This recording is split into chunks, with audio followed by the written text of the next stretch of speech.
Hi, everyone. We'll get started in just a minute.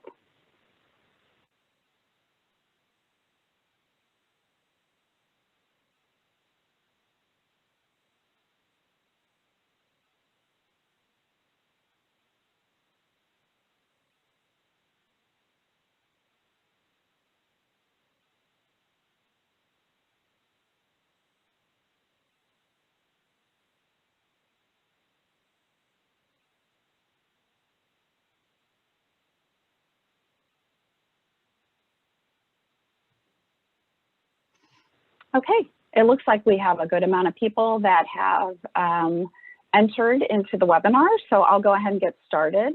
Thank you for joining us today for What the Tech using FTK Imager. My name is Holly Hagany and I'm a marketing director at Access Data. Before I hand things over to our presenters, I wanted to mention that today's webinar is being recorded and we'll post the recording on our social channels in the next few days. You can also visit our webinar page to view on-demand and upcoming webinars. And we also encourage your questions. Please type them in the Q&A box and we will answer them as we can throughout the webinar and at the end of the webinar if there is time. So today our presenters are Daz Menzies, International Training Instructor, and Sarah Hargreaves, Director of International Training. Sarah, you can take over. Thank you, Holly. Thanks, everyone. Welcome to today's webinar. I'm really looking forward to talking to you all about Imager. Let's for a moment just talk about the tool, the product. We all know Imager really well. It's one of Access Data's principal tools and is most well known and well loved in the forensic community. Why? Well, because it does exactly what we expect it to. It creates forensic images, it's reliable, it's robust, and it's free. And this presents us with a huge opportunity to be able to create forensic images with the integrity in place for us to start the forensic process. And forensic imaging, for all of us that do it and for all of us who've been doing it for many, many years, we know is not just a feature of forensic analysis, but it's also one of the most important features of forensic analysis because it's potentially one of the most volatile phases in that process because we're dealing with live exhibits, we're placing our hands on exhibits, we're breaking the seals on exhibit bags, and we're starting that forensic process. And it's important that we spend that time thinking about how we're going to undertake that process. And in being able to understand how we're going to do that, then we really need to understand our tools. And FTK provides us with lots and lots of different functionalities to be able to make all of those decisions and find the right way that we can create a forensic image. Now, I would love to tell you about every feature, and I'm sure that I'm speaking for Daz as well. We would love to tell you about every feature that's in FTK Imager, but there just isn't enough time. Because it's so feature packed. But what we can do is take the benefit of some of our experience and some of the questions that we've received as trainers along the way to talk to you about some of the features that perhaps you didn't know about, or perhaps the features that we like the best. So that hopefully then when you use the tools too, then you can learn a little bit more about how to use them more effectively. So what I'm going to do is I'm going to move into using the tool. Now, when we open up FTK Imager, not a great deal is going on, and that's because we need to wake it up. Now, FTK Imager contains 4 principal panes when we open it up, and we can follow these panes as we go along.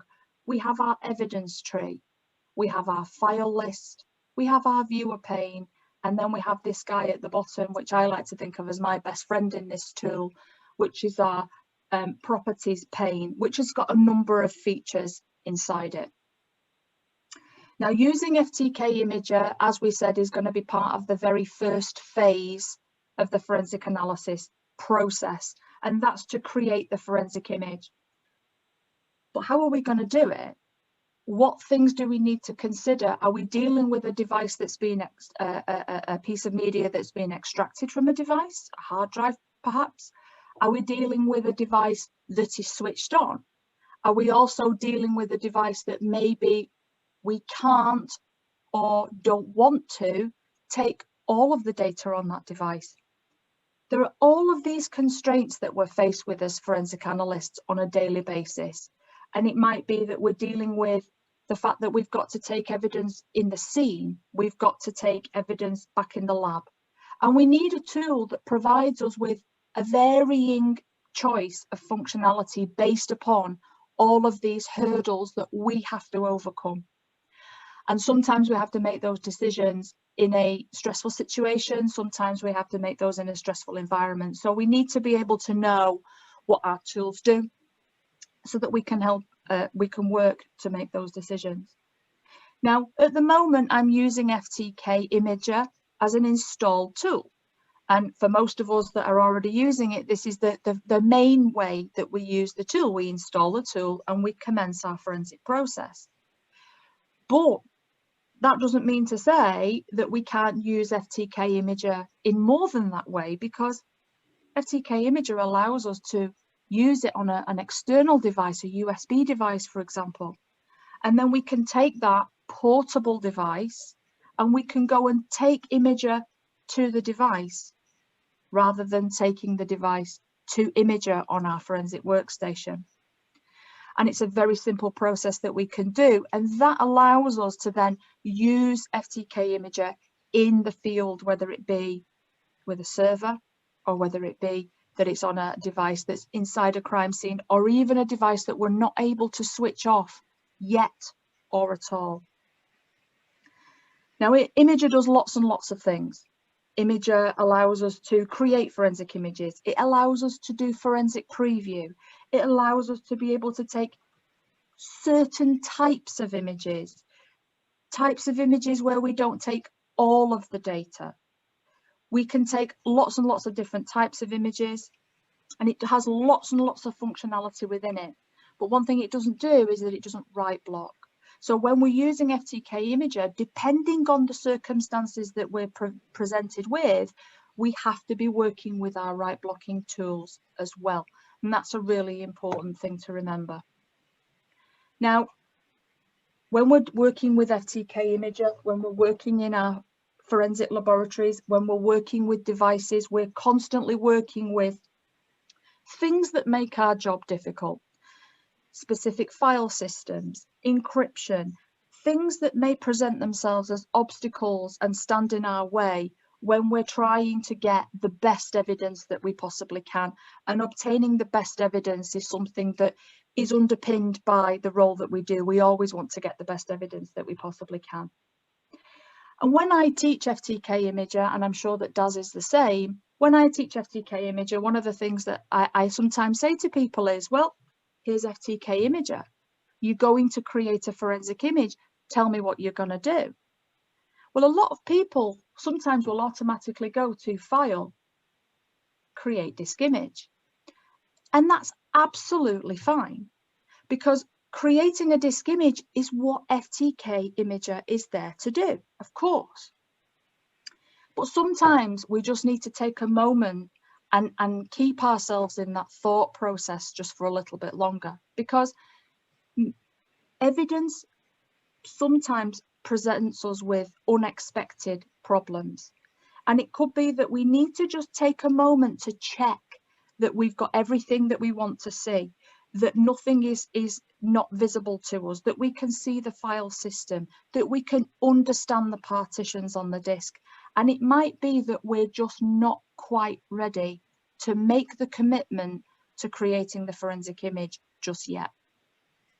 And that's not a problem, because FTK Imager allows us to just take that tentative step and tiptoe into the evidence. Because what we can do is we can go and add an evidence item first. And what we're doing is that we're previewing the evidence before we're making the decision to go all in and create the forensic image. And this is a really important phase, because once we know that we've got this opportunity to sort of pause before we make that decision, we can have a look at how we're going to create the forensic image. The first option that we can see is very similar to the options that we have when we create a forensic image. what do you want to see? Do you want to see the physical devices? Do you want to see just the logical devices? Do we want to focus on looking at a file that has already been imaged or presents itself as an image? Or do we want to focus on the contents of a folder? So let's look at physical drives. And when we go in, what we will now be able to see is that we can make a choice as to what we're going to connect to. So we can choose the device that we want to connect to and finish. And in doing so, what we're now doing is communicating with that device, potentially using the write blocker, to determine what we're going to take an image of. Can we see the file system? Can we see the contents of the file system? Do we understand the nature of the file system that we're being presented with? And as we can see at the moment, FTK Imager will tell us. It will tell us that we are working with, in this physical device, more than just one partition. And it might be that we are not dealing with a unified file system as well. So we can see here that we have an NTFS partition, but we also have an ext2 partition. So we're dealing with two different types of file systems. Does it matter? Possibly not, but it might matter. Additionally, it can allow us to make decisions about the scope of the data that we're going to take. Do we want to take it all? Are we only focused on taking some of the data? And we have to consider all of the constraints that we have as a forensic investigator. Time, space, and all of that will allow us to make the right decisions as how we're going to create the forensic image. And we don't have to make that commitment from the outset, because looking at it in this method of previewing allows us to just take a moment. Now, once we've taken the time to have a look at this and we've previewed and we've understood what we're dealing with, there is nothing at this moment to stop us from going a little deeper and having a look at the file system in a more in a deeper way. What's inside this thing? And as we go through, we can see, just as we would expect to, that we can communicate with the device and we can see what's going on. We're effectively previewing the device. And by doing that, we can start to think about triage, making sure that we're working with the right device, making sure that we can go in a little deeper and find the types of data that we're looking for. And we'll talk about triage a little bit more shortly. But in doing so, what we can then do is we can have a look and make a distinction as to which piece of data that we're interested in is the piece of data that we're looking for here. And once we've done that, then we can see that we can preview the devices. We can go and have a look at what's going on this data, and we can go and have a look at whatever it is that we want to see. The viewer that's in the tool will allow us to preview the material that we've got in this device. So we can again preview, and it might be that all we need to do is demonstrate that a piece of data is present, and then it will allow us to help us to make our decisions moving forward. FTK Imager allows us to do that in this preview mode. Now, when we've made the decision, or when we've located the type of data that we're interested in looking at, then what we can also do is that we can take advantage of what we've got here, because of course, when we move along and we can have a look at the type of data that we're looking at and preview the data as well, the system properties, or the properties of that file, will be available to us to review in the properties window. The benefit to this is that we get more than just the date modified, which we have up at the top. As we focus in on the data that we want to see, we also see lots and lots and lots of additional data about that particular artifact. And this is really useful to know, because FTK Imager now provides us with a really robust way of being able to preview the evidence, decide if it's relevant, look at things like the file ownership, look at whether this is a hidden file, all of this information that we can have a look at even before we've made the commitment to create the forensic image.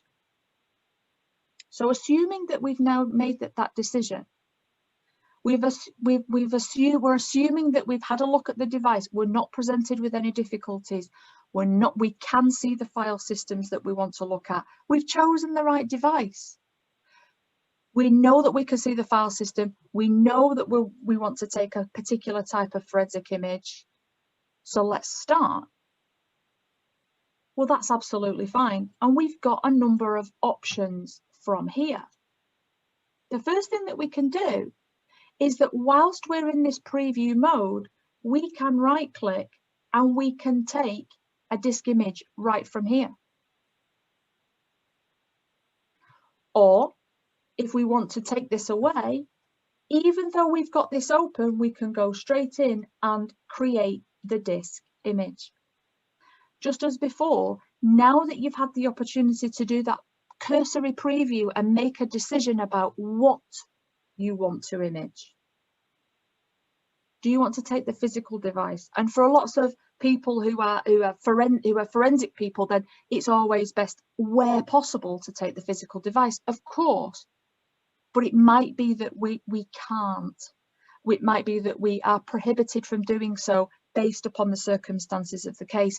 It might be that we're in the field and we don't have the ability, nor permission, nor space, nor time to take everything.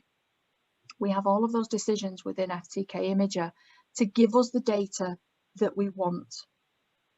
And also bear in mind the fact that FTK Imager allows us to place it onto an external device, a USB device, connect that to something like a server, and then create that forensic image, potentially of that logical drive, so that we don't necessarily have to worry about things like rebuilding a RAID because we took it to pieces, because we wanted to take those physical devices. We can take that logical data as well.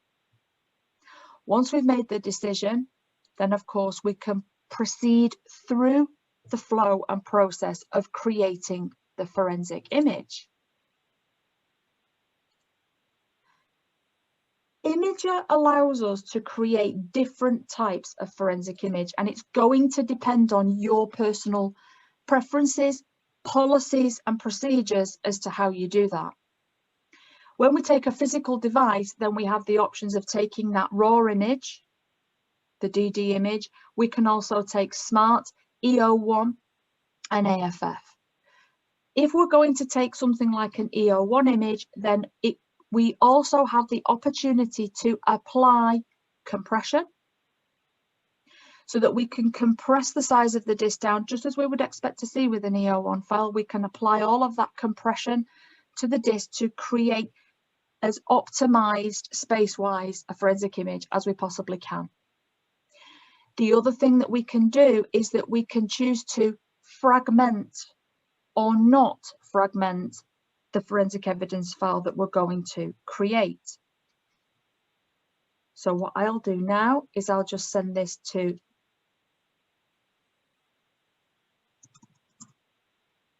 here.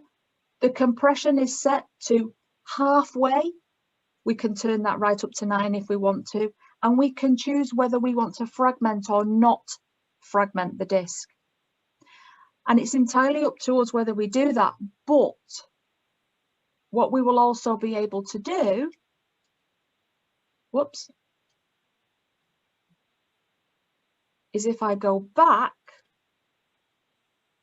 whoops, hang on, is that when we choose to create, when we choose to fragment the image, one of the things that FTK allows us to do, and it's really, really worth knowing about, especially if you're going to be imaging in the field, is that everybody's used to, who creates forensic images, everybody's used to the process of fragmenting the forensic image. FTK also allows us to do something called adding an overflow location.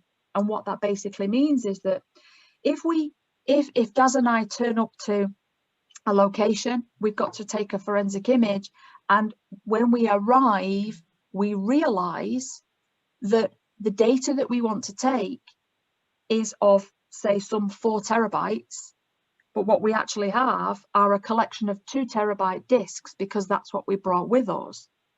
Then what FTK Imager is going to allow us to do is connect those destination devices together, so that when Imager has finished and filled the first device, it will jump to the second device, and it allows us to keep those devices in a line, so that if, when Daz and I turned up to the crime scene and all we have to do our on-site imaging are a number of devices that just don't fit the size of our target, then we don't have to walk away with nothing. We can continue because we can connect those devices together, and it's really useful to know about. But it's also really useful for you to have that in your mind when you're making your decisions about disk fragmentation or image fragmentation. Because if you're not going to fragment your disk, your image, then of course we've got to think about the fact that if we're using an overflow location, there has to be a way of breaking that image. So the 2 thought processes have to go together. The idea being is that we can create and fulfill the objective that we went into the process with. We have to come out with a resulting verified forensic image. Now, verification is something that's really, really important to us, and it's one of the cornerstones of the forensic investigation process. We have to be able to demonstrate wherever we can the evidence can be verified for its integrity. And of course, everything that we do in Imager, we have the ability to verify the evidence. And what we can see is that when we create the forensic image, we can automatically verify images as soon as they've been created, which means that as soon as the forensic imaging process is complete, the verification process will commence. And it's that verification process that is our demonstration of the integrity of the resulting forensic image that we've taken. Now, let's move on. Rather than sitting here and watching the forensic image create, let's move on a little to when we've created the forensic image. Now, when we've created the forensic image, is that the end of what we can do with FTK Imager? Well, no, it's not, because what we can now do is we can talk about the more advanced features of using FTK Imager, because sometimes we're faced with scenarios where, and we've talked about only taking some of the data. Now, sometimes we're working with, and we'll use the example of a server, for example. It might be that we can only take certain data from that server. It might be that we can only take Daz's profile and Sarah's profile, and we can't touch any of the other data that's there. It may also be that we need to create a subset of data from an image that has been created before. So if Daz has gone in and created that full physical image, it might be that the data that he created, the evidence file that he created, I might need to make a subsequent subset of data from that.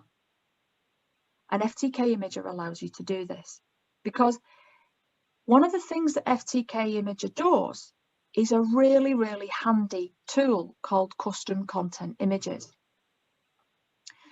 And custom content images allows us to fulfill everything that we've just talked about, which is to create an image of a subset of data.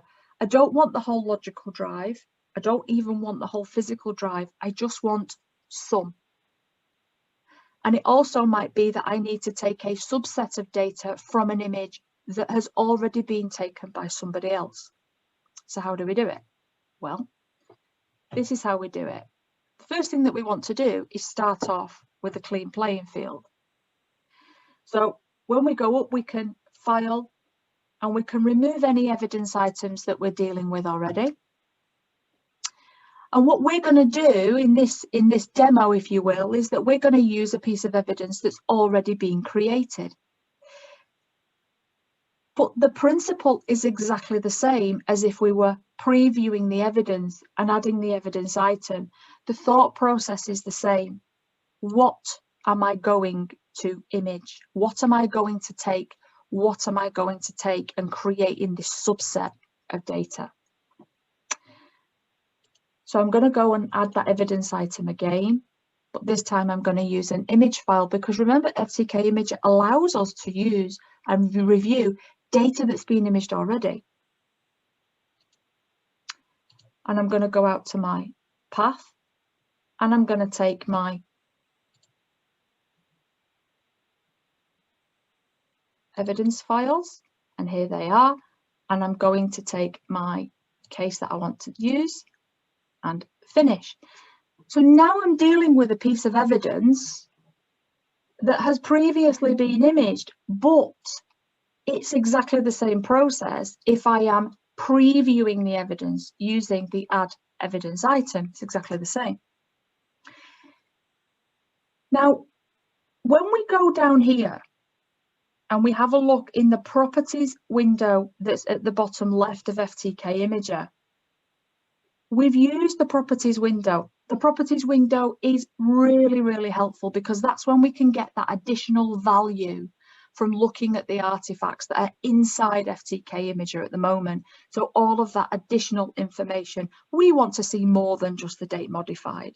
We want to be able to see all of that additional information, things like the MFT record number, etc., the date that it was created, not just modified. All of that stuff is useful to us. But what we also have on the other side is something called custom content sources. And custom content sources is where we can effectively create a shopping list. And what I mean by that is that we can go through the forensic image, or we can go through the evidence item that we are communicating with in FTK Imager, and use that as our way of creating a shopping list of the items that we want to create the image of. So go back to the scenario of when Daz and I turn up at a business premises and we are only permitted to take certain pieces of data, then this is how we can do it. Now, if we go through the file system, what we'll be able to see as we go through is that we can see, just as we would expect to see, the file system.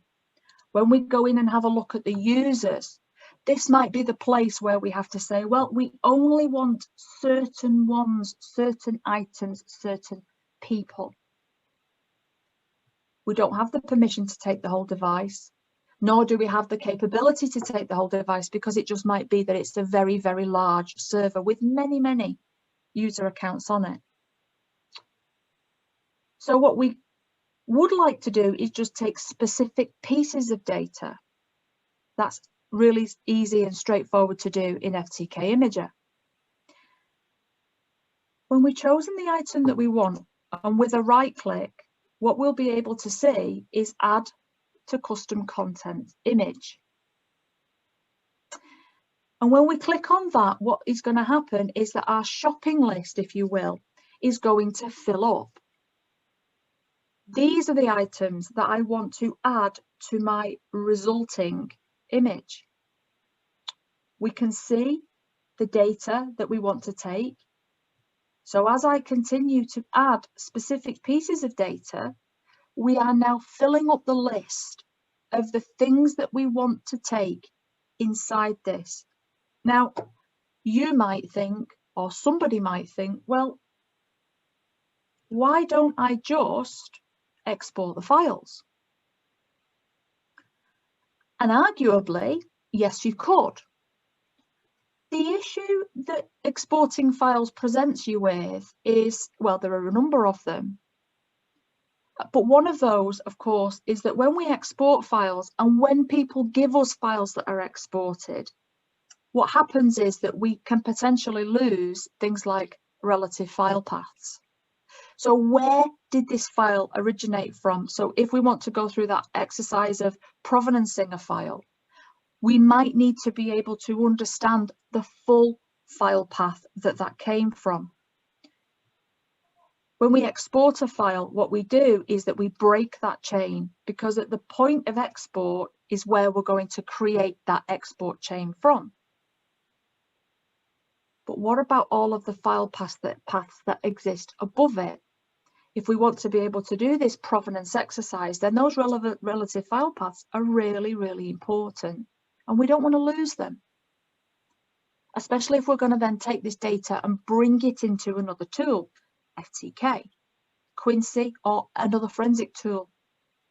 Those relative file paths are really important. Moreover, when we export files, what we do is that we take them out of the protection of the forensic environment. And by taking them out of the protection and that protected environment, what that could mean is that we run a number of risks. We run the risks of inadvertently modifying the data, inadvertently changing the data, and inadvertently taking that protection of what if this data has got malware on it or something like that. So let's try to stay within this forensic environment as much as we possibly can. By creating a custom content image, we can limit the amount of data that we want to take to a very focused subset of data.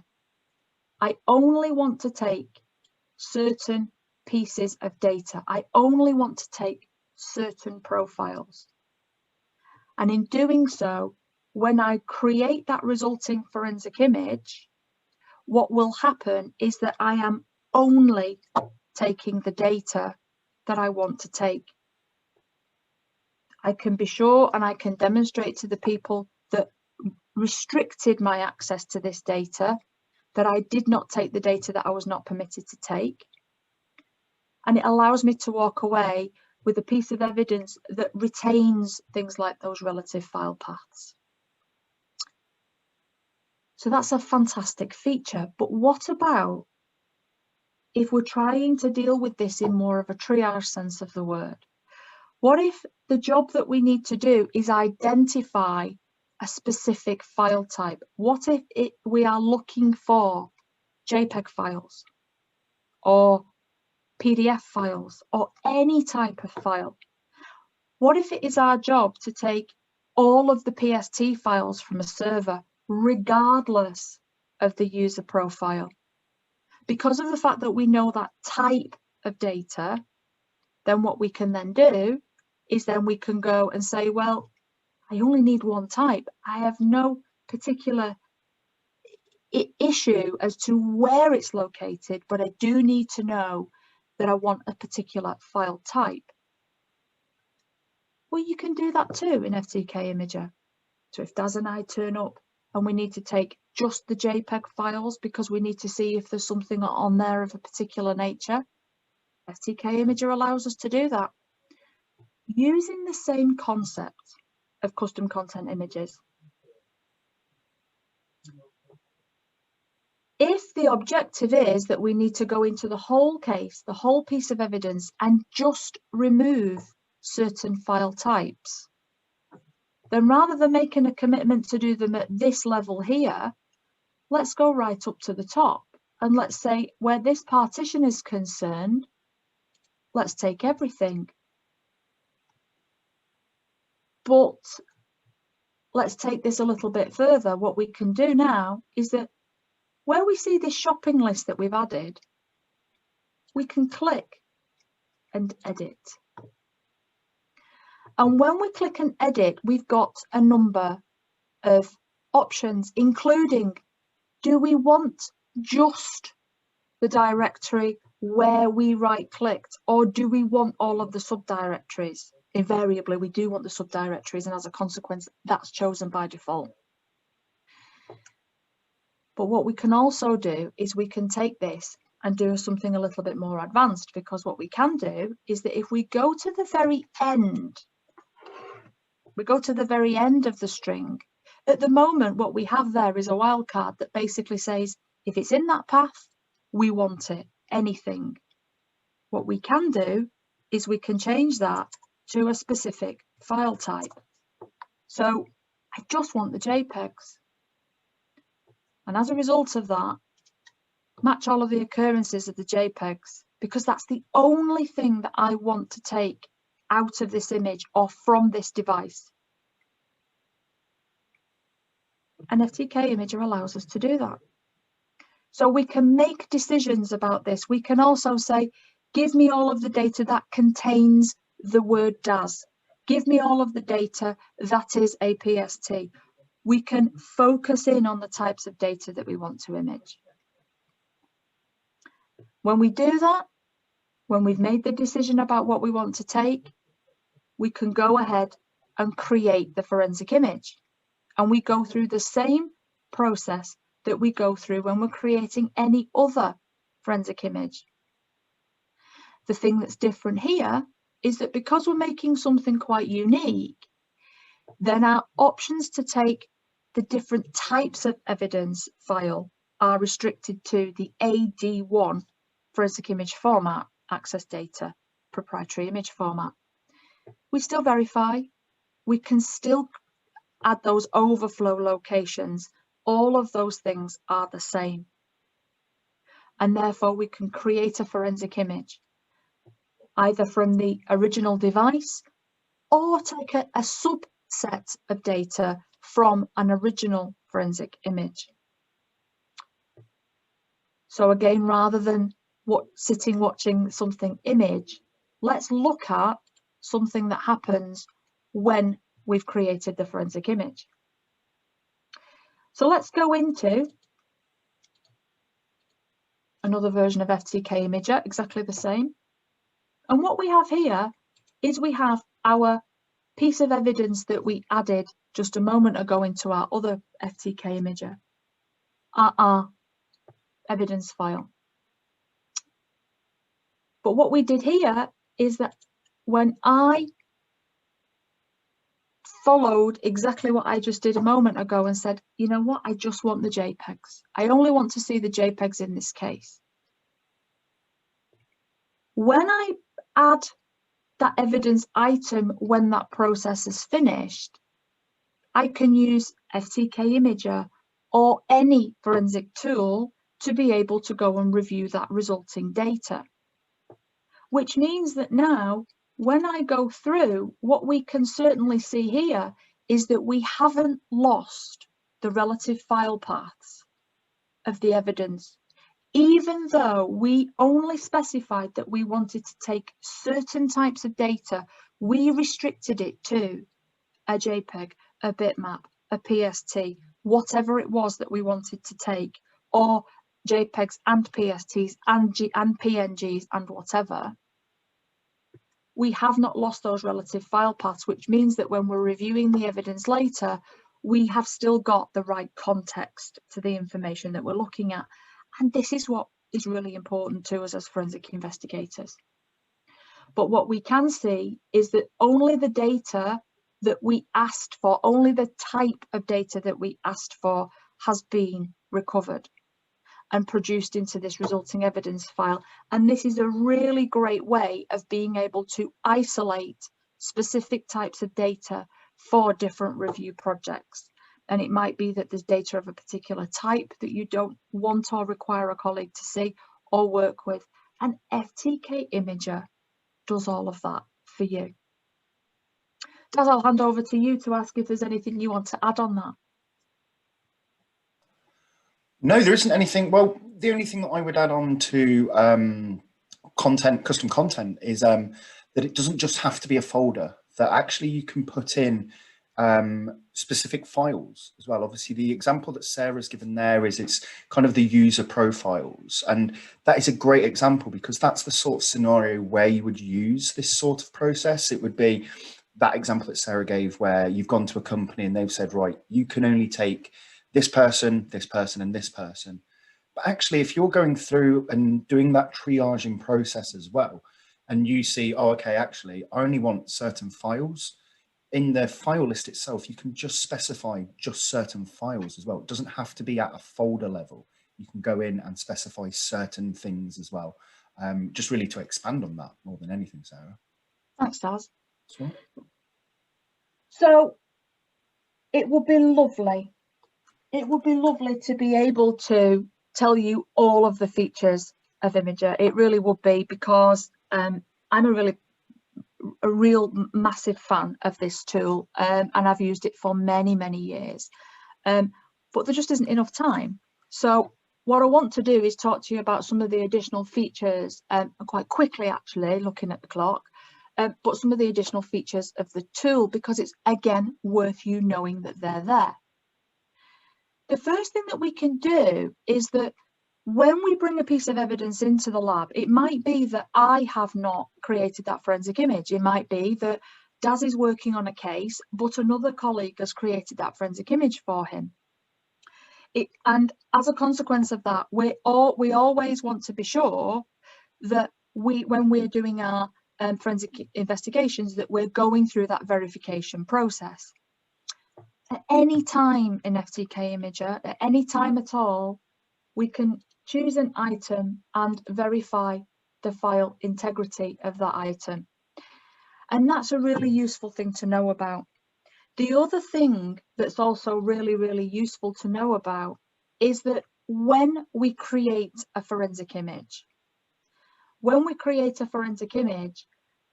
what is created is a resulting text file, and that text file sits with the image. It carries the same name as the forensic image, and as we continue to verify evidence, so as this evidence goes on its travels from the server to the local machine, from the local machine to the archive, to the backup tape and wherever, and then when it comes back, every time we re-verify this piece of evidence, providing that text file is there with the evidence file, then these subsequent verifications will also be logged in that evidence in that text file as well.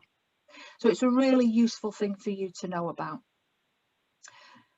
The other thing that we can also do is that wherever we want to be, is that we can take a hash list. Imager allows us to take a hash list from any piece of evidence that we want to take, and this is really useful. We're working on an investigation, we're working away, and then suddenly a new piece of evidence comes in. And that new piece of evidence might be from the same suspect, but the suspect is suggesting that it has nothing to do with them. Hashing is a great way for us to be able to look at evidence and evidence objects that are the same within one or more device. Is there the same evidence on this piece of evidence as there is on another piece of evidence? And hashing is a fantastic way of being able to do that. And we use hashing all of the time in forensics. But if we want to take a piece of evidence and very quickly obtain a hash list of the data that exists on a device, then FTK Imager allows us to do that really, really quickly. Because we have the right click capability to just say, give me a hash list of the data that's in this device, in this image. And then we can take that hash list and we can pull it into our forensic tools, FTK or any of our other forensic tools, and to be able to then correlate those two pieces of evidence and determine if there is common evidence and common features to those pieces of evidence. The final thing that I want to talk to you about before Daz and I move on to questions are two additional features that are really, really worth you knowing about.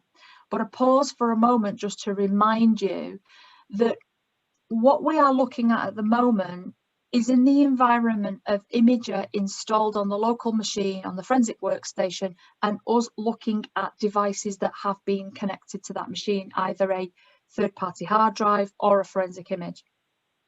Let's reverse that now and assume that we've taken FTK Imager on our USB device, and we go through all of these processes in our training classes.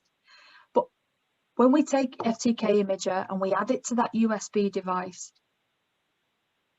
we can then take that USB device and we can plug it into the running workstation with all of our appropriate note-taking going on and open up FTK Imager, and it will present itself exactly the same as you see it on the screen now. Because of the fact that we are running it on a live device, we can now unlock some of the additional features that FTK Imager comes with. And the first is the guy up here, which allows you to take a memory capture of the live running machine. So if we are dealing with that incident response style investigation, we're going into a location, the machine is running, we need to do a triage, we need to do a preview of the evidence, or even take a forensic image. We can also take a copy of the running memory as well from the live running machine. FTK Imager allows us to do that with no problems whatsoever. The other thing that Imager will allow us to do is it will allow us to take from the running machine the registry files.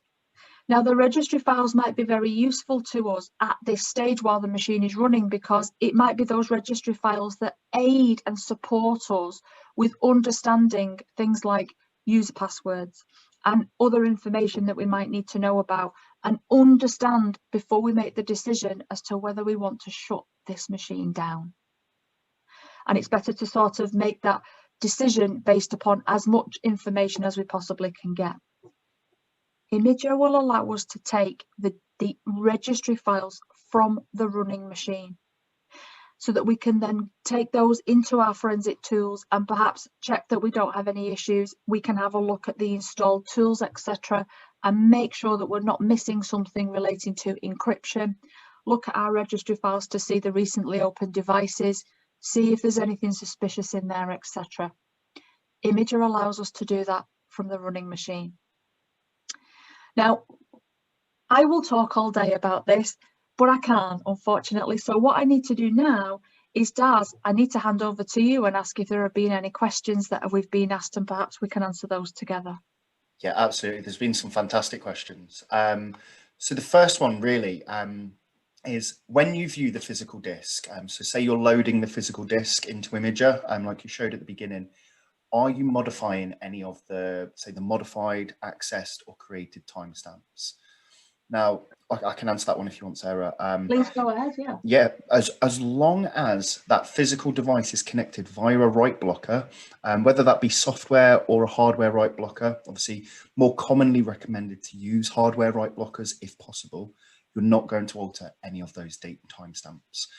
As long as that write blocker is used, you are hopefully going to get your pristine date and timestamps on that one.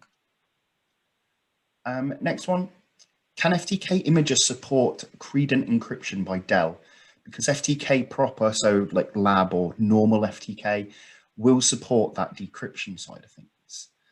Now, my understanding on this, Sarah, is that we can't decrypt in Imager at all. We can't do any decryption sort of things, but we can create that image and then use other forensic tools, whether that be something like FTK or other forensic tools out in the marketplace, or Quincy, anything along those lines, to decrypt those files themselves. But FTK will create that image and have them in there. It just can't decrypt them. Yeah, absolutely. And this is the real benefit, to be able to just preview that evidence first, because it might be that if you're previewing evidence, especially in a live setting, then it might be that you can make those decisions about whether or not you want to make that step of shutting the machine down.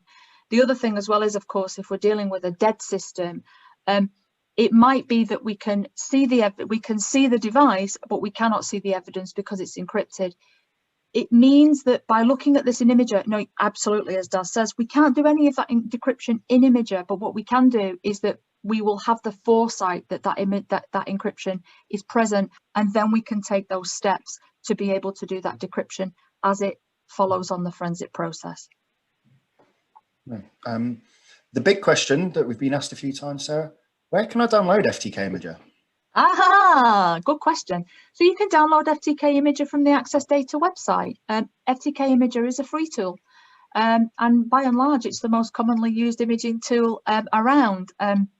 Go ahead, go to accessdata.com.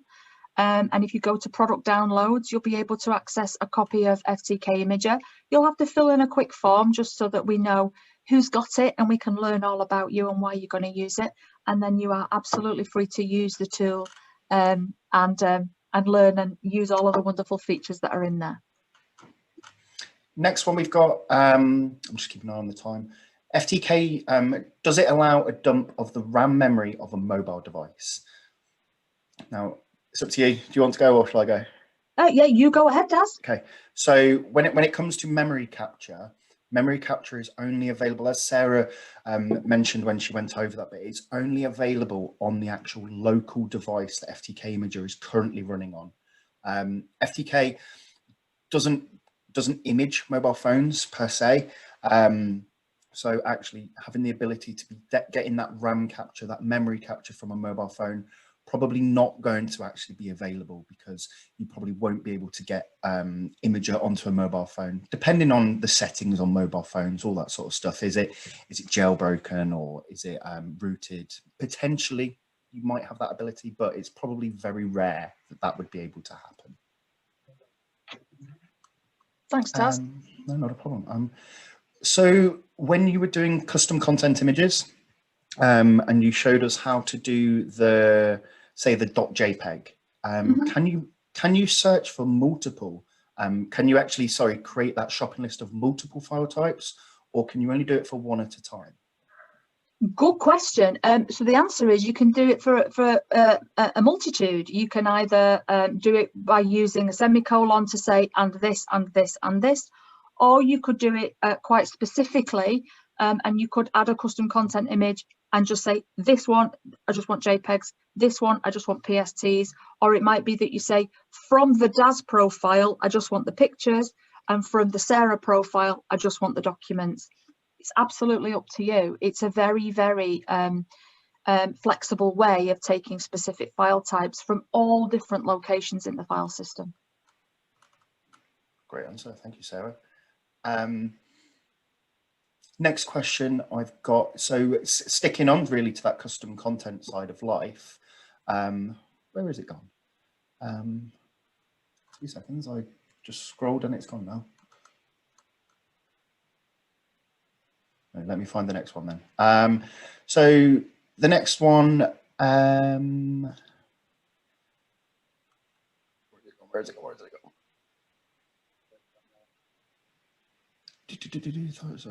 Sorry about this. So when you're doing a live acquisition, what is the best practice to avoid modifying that disk? So not a live preview, but that actual acquisition side. Really good question.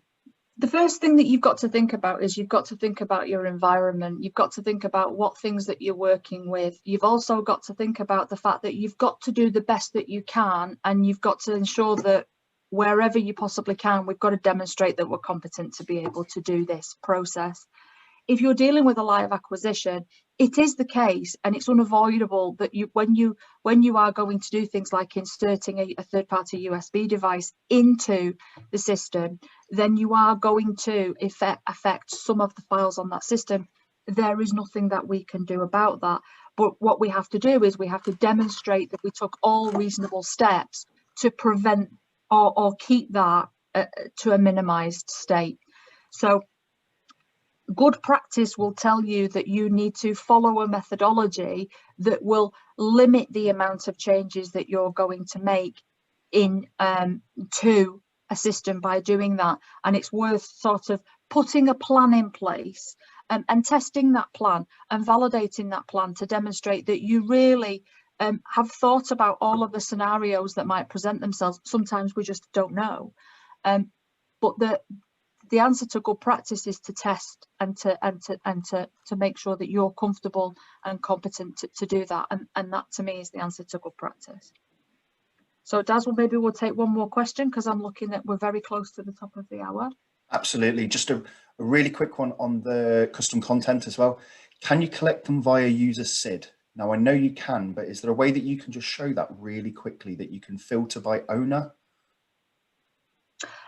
Yes, so you can. So basically, when you create the forensic image, so right click and let's do, what you will be able to see is that you can, when you, if you are dealing in an NTFS-based system, then what you will be able to do is when you create your forensic image, one of the last boxes that you will see is that you will see, do you want to filter by owner? And you can do that, and then what it will be able to do is you can determine in your custom content images whether, let me see if I can show you that.